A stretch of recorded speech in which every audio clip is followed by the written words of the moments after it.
Okay, so first I'll talk about agriculture a little bit, and we want to start real basic, like what is it, right? So I found a definition online that I'll read. Agriculture, the science, art, or practice of cultivating the soil, producing crops, and raising livestock, and in varying degrees, the preparation and marketing of the resulting products. So I noticed that it doesn't say anything in particular about food, which is interesting because that's the first thing that my mind goes to when we think of agriculture. It's like kind of farming, growing food. But it doesn't say that specifically in the main definition. But another source did say that it's producing food and fabrics of our culture. So, things like cotton, wool, wet leather, those are not food, but they're still agriculture related. So, but then also the food side of it being cereal, grains, vegetables, fruits, beans, legumes, animal products, all of those obviously considered in agriculture. A little like kind of history too that I looked into today, and I'm not a history person, for those of you that know me might know that, but there was a shift 10,000 years ago approximately where our culture shifted from hunting and gathering into more like farming and agriculture. And when this happened, they were starting to domesticate not only animals but plants. So usually it was kind of like you hunted and gathered for what you needed for that night or for that meal. And as folks started to realize, hey, this is a good crop that we can use to nourish ourselves, like let's bring that in our space and cultivate it specifically for food. So the more and more that happened, the more their kind of lifestyles and culture began to orient itself around farming. So there were like villages basically were started around agriculture. So I thought that type of thing was really interesting, like noticing that how connected agriculture and food and farming was to how their villages and eventually cities began to form.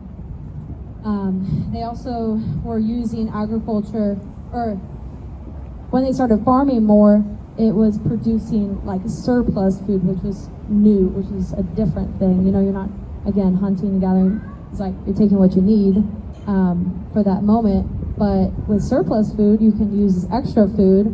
When certain crops fail, you have a surplus of something else, or you have enough to trade with folks around you that have other things to offer. So that's like one stepping stone that comes from farming. It's like you have this extra food around it is of value that you can use for this, that, and the other.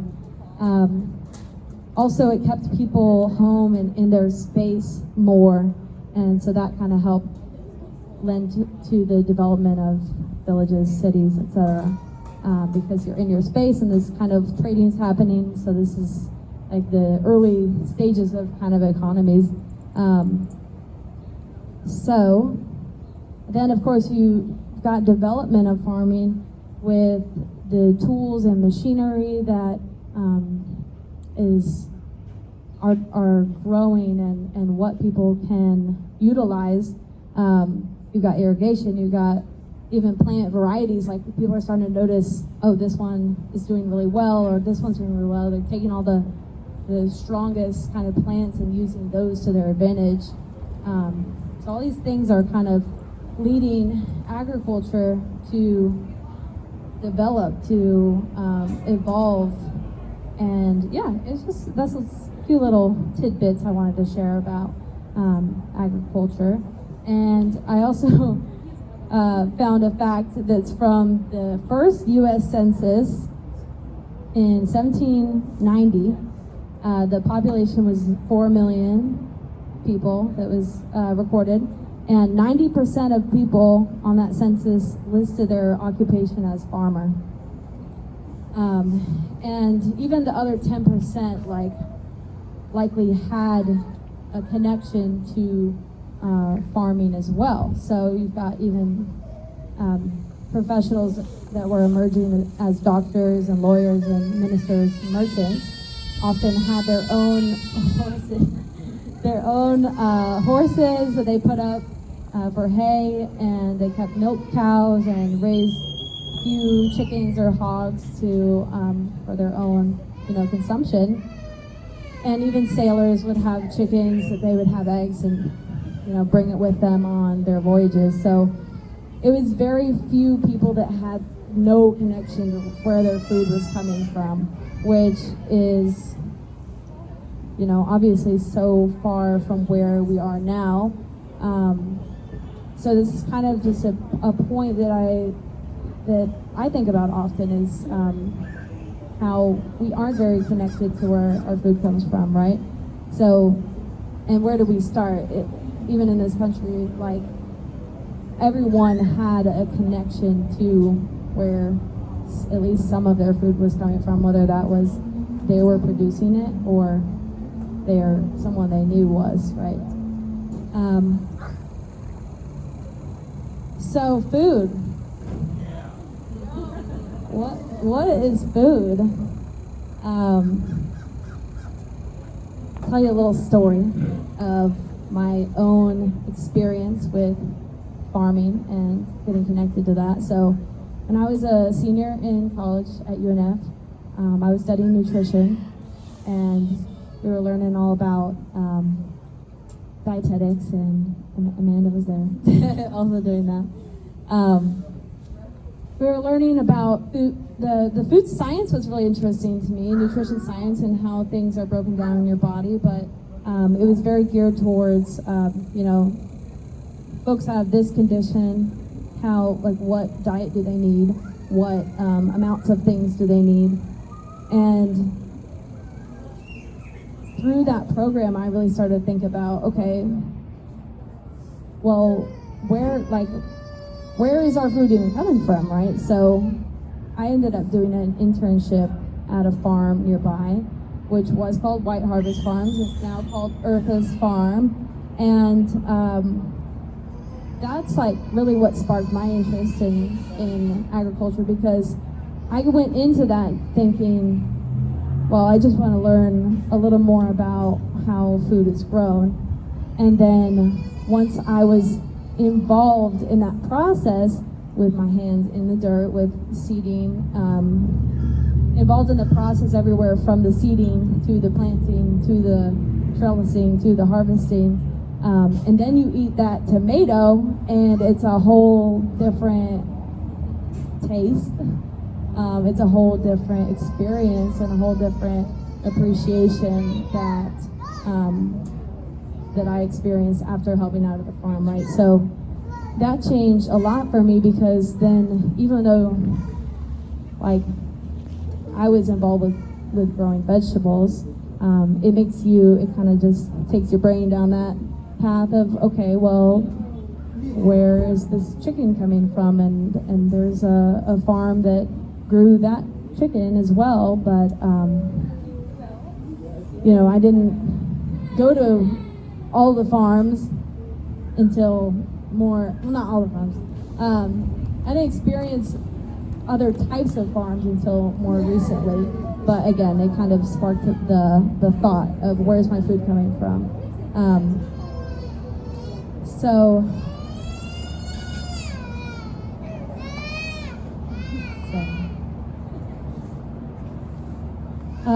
at that time, I was growing an appreciation for food.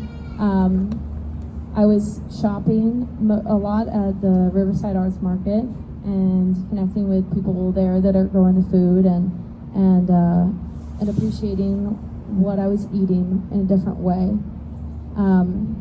And which takes me into the kind of local food system part of the conversation, so what is the local food system? Well, it's the system or network that is everything from the grower to the consumer. So in my eyes, it involves even everyone from like soil biologists to the farmers, the growers, and then the food processing that is involved, and the bakers and makers and chefs, and even home cooks, consumers, foodies, gardeners, and your neighbor that has a fruit tree, and even then also waste management and recovery too. So you think of compost, and that's like kind of closing the loop on the system, which is a whole other conversation, of course. But the local food system is everyone from the producer to the consumer, right? And so who here eats food? Yeah, like, yeah. So we're really all part of the local food system is what I'm getting at. And how connected or how closely involved in the local food system you are is up to you, right? So so why should we care about our local food system? Well, same reasons that we care about local anything. It contributes to, you know, of course, your local economy. You're paying your money to the people who are producing the food. Keeps the money circulating. I'm not the expert on money and economics, but that is the case. It also is just contributing to a more sustainable, more resilient, more vibrant community by, you know, you're supporting your local businesses. It's in reducing environmental impact, promoting generally healthier lifestyles. And isn't that what we want, right? Like vibrant communities, healthy lifestyles, connections to where our food's coming from. Yeah, these are things that have sparked real importance and real joy in what we've been doing here with the market for the past few years.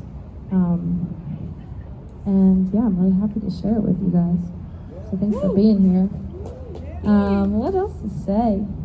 One thing I was kind of thinking about with the food system and with agriculture is, as I noted before, agriculture doesn't necessarily have to be food related.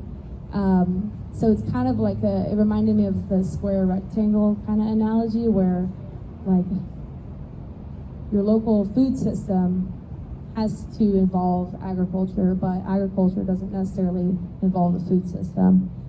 Just a way of looking at it, kind of understanding both of those and how they connect.